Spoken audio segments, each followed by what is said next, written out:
Hindi titigil itong si Tanggol hangga't hindi niya masingil itong si Miguelito ang mga gerero sa ginawa sa kanila.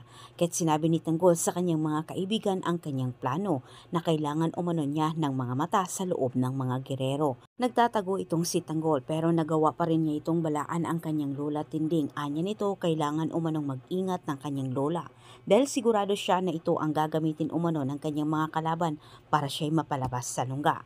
Pero sinabi naman ni Tinding kay Tanggol ang tungkol ito sa kanilang hinala na si Tanggol ay dinaya umano ni Roberto.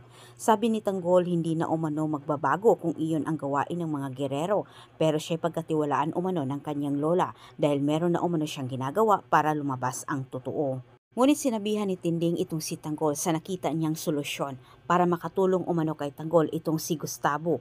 Kailangan umano nilang lapitan itong si Gustavo para mapakanta umano sa pandadaya ni Roberto at Miguelito. Dagdag pang sinabi ni Tinding, alam niya sa sarili niya hindi umano magawang ilaglag umano sila ni Gustavo kay Roberto dahil gagamitin umano niya ang pagmamahal ni Gustavo sa kanya para sa gayon ay hindi umano sila mabigo sa kanilang nais. Kaisipan sa mga gerero na saan si Ramon, lalo na itong si Rigor, napaniwala sila ni Tanggol na si Ramon ay pinagkalulo sa grupong Red Phoenix. Kitang-kita sa dalawang mata ni Rigor ang pagbigay ni Tanggol sa kanyang ama sa grupong Red Phoenix. Nampronta ni Roberto itong si Lucio pero sinabi naman ng matanda na bawi kaagad umano ni Tanggol. Sa hindi pagsasabi ni Lucio kay Roberto sa totoo, tilang ito ay nagbabatya na siya'y bumaliktad na kay Roberto at pumanig na ito sa mga Montenegro.